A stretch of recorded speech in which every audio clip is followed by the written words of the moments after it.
Hi, I'm Rebecca from Ingvid.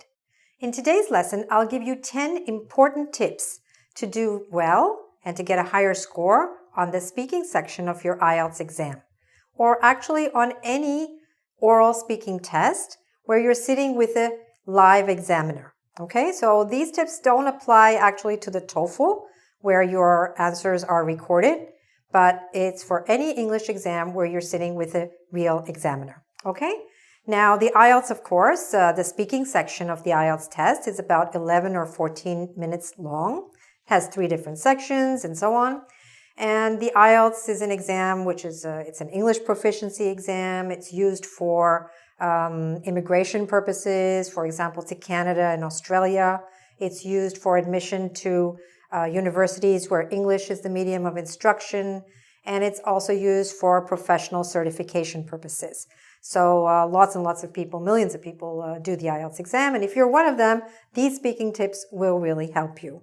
They're general tips. They're not about the specific sections. They apply to all sections of the speaking test. Okay, let's get started. So the first point is during your speaking test, be formal. By that, I mean treat it like a job interview. And just as in a job interview, you'll be on your best behavior and so on, behave that way. Don't take it very casually, okay? Take it seriously and be formal.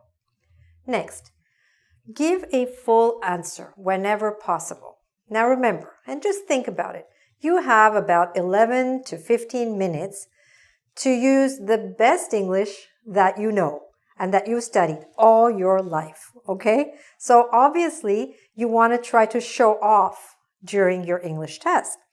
So when I say give a full answer, I mean in the first section, when they ask you some questions about you, about your family, about your background, if they say, for example, where are you from?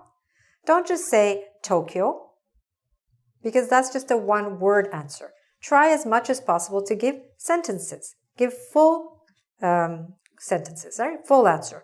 So that you can show when you use the full sentence that you know grammar, you know vocabulary, and all of these other things. So instead of saying just Tokyo, say, I'm from Tokyo, the capital of Japan.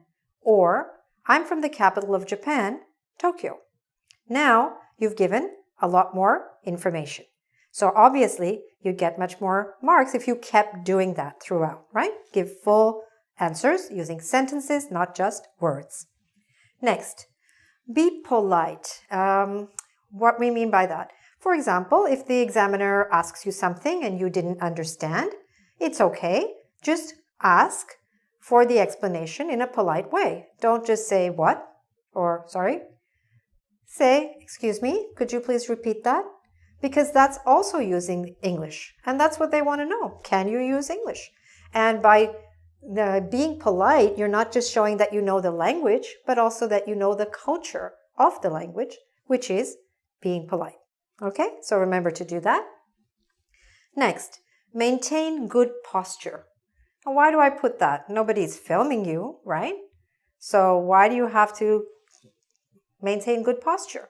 Because your posture actually affects your the way you speak. Affects your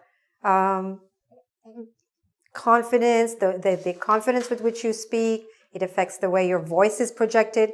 So you want to make sure that you don't, for example, lean on your hand when you're speaking or anything like that. Okay?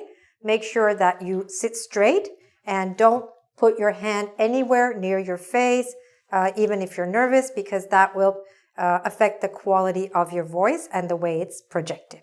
Okay? Next. Number 5, speak clearly. Now, what I mean by this is don't worry too much about your accent. Everyone has an accent, and as long as you do your best to enunciate the words clearly, that's all you can do. If you need to improve your pronunciation, work on that before your exam. If there are some very specific pronunciation errors that you tend to make or that people from your country tend to make, then obviously work on those beforehand. For example, if you're a Spanish speaker and you say yes instead of yes, then that's a big mistake that you want to correct well before you come to the exam. So work on those pronunciation issues before, and then afterwards, don't worry about your accent. Just speak as clearly as you can. Okay? Next. Use descriptive words. By that, I mean, again, remember, we're supposed to show off, use the best English you have. So don't use boring words. Don't use overly used words like good, bad, okay, nice. Use exciting words. Use dynamic words to show that you have a rich vocabulary to express yourself in English. Don't just say good, or don't just say happy, say thrilled. Don't just say sad. You can say depressed. Use a more advanced word if you know it and if you're sure of the meaning.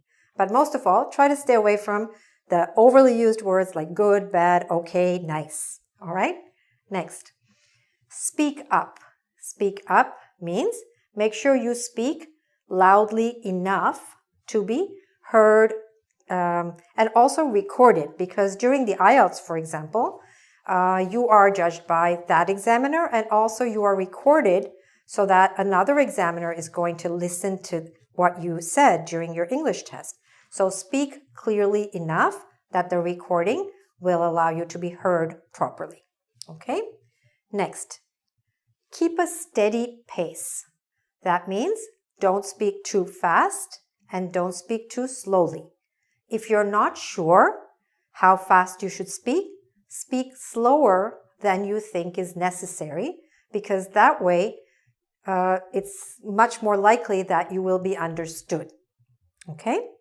Next. Explain any foreign words that you use as part of your answer. What do I mean by that? And why should you be using foreign words? Well, foreign words can also be the names of cities, for example.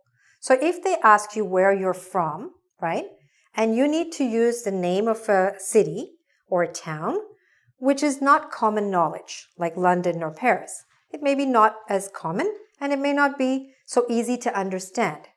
So, instead of saying, for example, suppose you're from India, and you come from a city called Hyderabad.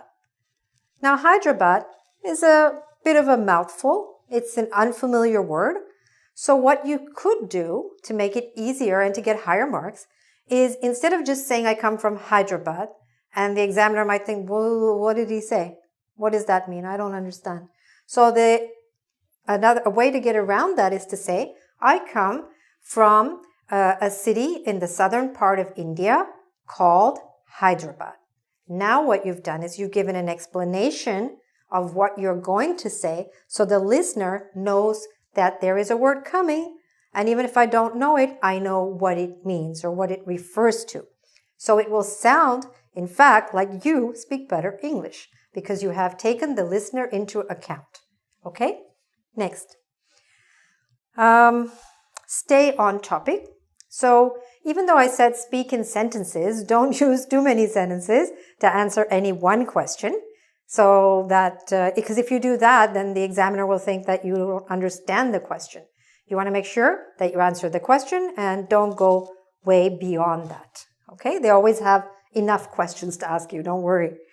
Next, don't use slang. Again, you want to use your best English. And slang can even be things like kids. A lot of my students don't realize that you should be using the word children instead of kids. Or you should use the word items instead of things, stuff. This is all slang, okay? Slang is not just bad language, but also this kind of casual language, right? You don't want to use that kind of language in your English test or on your IELTS speaking test. Use the best English that you know. And last of all, don't memorize answers. A lot of students read model answers, and it's good to do that. It gives you an idea of how to answer. But what you should do from that is to take ideas about how to structure your answer, take some vocabulary, take some expressions, but don't try to memorize the answer because it's going to sound very artificial, and if you forget, it's going to completely fall apart. And also, the examiners are quite experienced. They can usually tell if you're suddenly, giving like a little speech, and they'll know that's not you because you also answered, 15 other questions and you didn't sound like that. And all of a sudden you give this little mini speech and it doesn't sound good. And they might not give you marks for that at all because it's not you speaking. You just memorized something. They don't want to know what you can memorize. They want to know what you can say when you're using the language by itself in a natural way. Okay? So learn how to benefit from those kind of model answers, but don't memorize. Okay? And I assure you that if you do a lot of these things, or all of these things, you're definitely going to get a much higher score on your IELTS speaking test and also on any oral English exam. Okay? If you'd like to do a quiz on these points, please go to our website, www.ingvid.com. Thanks for watching and good luck with your IELTS or any English exam. Bye for now. By the way, go to my website, www.goodluckielts.com for lots more information on how to do well on your IELTS exam. Bye.